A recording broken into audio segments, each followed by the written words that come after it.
Carol, thanks very much indeed. We're just chatting to Eliot Kennedy, who's an internationally renowned Grammy award-winning songwriter and record producer. He's worked with people like Aretha Franklin, Bryan Adams, Take That and the Spice Girls. And it was one of those artists, Gary Barlow, who asked him to take on his latest job as creative talent director for the X Factor. Good morning. What's that mean? Well, it means I'm sort of responsible for getting them game ready for the weekend. So we sort of start at the beginning of the week, choosing songs and all the rest of it. After that, it's about preparation for their performance. And you work with everyone? You work with everybody, yeah. Everybody. You won't be very impressed then that we can't hear Charlie because your microphone's fallen off. That's probably microphone. It's probably a key part of. That's probably kind of you're in charge of it. Live television. Yeah. It was a test for you, really. That's what I was doing. So while we get that sorted, let's have a look at some of the young hopefuls whose performances you've helped to perfect. I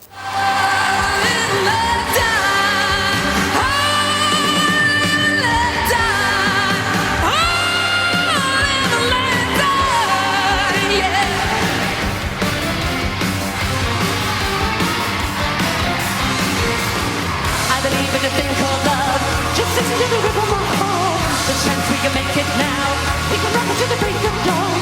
I believe in a thing called love. Ooh, ooh.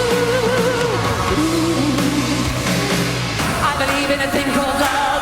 Just listen to the rhythm of my heart. That means you too, yeah. You say you want it all, but you can't seem to make up your mind. I think you better close it. Let me guide you. So, I mean, Misha B doesn't really need a microphone, does she? It's such a massive voice and a massive talent to go with that voice as well. She's incredible. Although, and she's doing brilliant, fantastically. But there seems to have been a little bit of a backlash against her from the judges last weekend. Well, do you know what? I mean, it's one of those things. I think we all have sort of complex lives really outside of what we do, don't we? And all of a sudden, she's on TV prime time every weekend in the newspapers, and then things from her life are likely to sort of kick up. That sort of crossed over into what I would consider what is now a professional life. So part of my job is to sort of make sure that all that stuff is kept in perspective and focused on what we do at the weekends. Yeah. Their personal lives are theirs, and they can take care of themselves, you know. If I asked you what's the mood in the camp, would you know what I meant? Because, you know, all the things knocking around at the moment, you know, there's the issue of the ratings, still enormously popular show, but, you know, everyone likes to highlight the fact that they've gone down. It's a fact. What is the mood in the camp? Do you know what? I think that stuff does exist. It's in the newspapers and the news and all that kind of stuff. And also, technology sort of has a big effect this year. I mean, Twitter is bigger than it ever has been. So, you know, the contestants are constantly reading about. I try to keep that stuff to a minimum and keep them really focused on what we've got to do on Saturday, which is go out and perform. And the thing that I try to sort of instill in all the contestants is that singing is only part of it. You know, it's about transferring emotion. That's what I want them to do. I want them to connect with their audience. And people don't really think about that side of it. Well, how do I do that? You know, and it involves sort of acting techniques and sort of psychology and all kinds of things like that. But largely, it comes down to me just sort of being a big brother most of the time and sort of helping them sort of realise things about themselves that they probably don't even know yet. You know. And you're very good friends and have known Gary Barlow for 20 years, which feels extraordinary. It feels like 10, 15 minutes, to be honest, but yeah. So, and how's he doing? Because he's sitting in the chair, as he pointed out to Louis at the weekend, that is the head judge chair. He is the Simon Cowell of this series. How's he coping with that? Because that comes with huge responsibilities and knocks as well, of course. Do you know what? He's doing brilliantly, I think. I mean, he takes it very seriously and he's really focused on it. He's not doing anything else at the time. So he lives and breathes it. He's in touch with me all the time. He comes to the house, because I live in the house with the contestants. You see, well, it's full on, you know, and talent coaching is 24/7 sometimes. Well, there must be days when that's a bit hard. Do you police a You're really not in the mood. A little bit. You see, this is the kind of dangerous area because, you know, I've tried to sort of help them keep focused, and that means sort of, you know, not telling them off, but sort of letting them know when some things are unacceptable. So at 1 or 2 o'clock in the morning, when Frankie's still not back, are you up? We've had a couple of those times as well, yeah. But, you know, what are you going to do? Everyone's human and entitled to sort of let their hair down, and Frankie's got a lot of hair to let down. Yeah. But Gary is taking it seriously, and he's very focused. In particular, Frankie's one of his boys, of course. Yeah. So he's really hands-on. He's loving it, but you know, it's a pressure. So it means he has to apply himself, you know, and I think he's doing a fantastic job. I can see why people in the house would see you as a kind of figure that you know they go to with their problems or whatever. But your story yourself is kind of the complete opposite of the X Factor idea, that you suddenly appear bing and you're a celebrity, because you were sort of behind the scenes and slogging away and trying to make a living, and then you got a break and it came good. I'm sort of from that old school approach where you start as a T-boy in a studio and eventually sort of make engineer because you're sort of working on demos and stuff.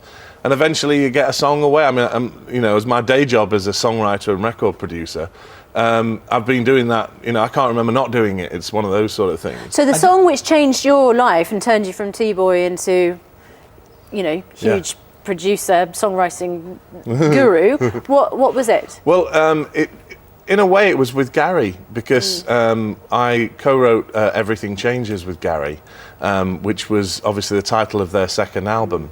So they'd just come off this first album where they hadn't had a #1 yet. I think Why Can't I Wake Up With You was the highest chart entry at #2.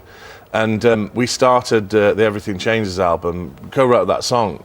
And I had this sort of spooky sort of ambition to have a #1 by the time I was 25. And I was about 22, 23, and I thought, oh, it's not going to happen, this. Started work with Take That, and sure enough, Everything Changes went to #1 on my 25th birthday. Do you know what I would That is spooky. Yeah, it's just weird. That is spooky. But great. Given that story you've told, are there not times sometimes when you sat down with one of these guys who've suddenly got all this fame for doing very little, when you say, do you know what I had to do? I had to make tea, I had to get the biscuits, and I had to do that for 5 years before anyone even looked at me, and they've suddenly got everything. Have you ever had to do that sort of lecture? You don't know how lucky you are. Do you know what? Not really. It's not really based on that, because I think that the people's lives take their own courses, and I wanted to be a sound engineer. I wanted to learn my craft, you know, and that takes a period of time. I never ever wanted to be a performer, although my dad was a singer, and that sort of naturally led on to me being a singer, but it was never something I wanted to pursue. Rhythmics, just finally, because this has made the news, Rhythmics have the same name as a charity, which I think helps young people in music. There's been a bit of an argument over whether Rhythmics should change their name. Are they going to?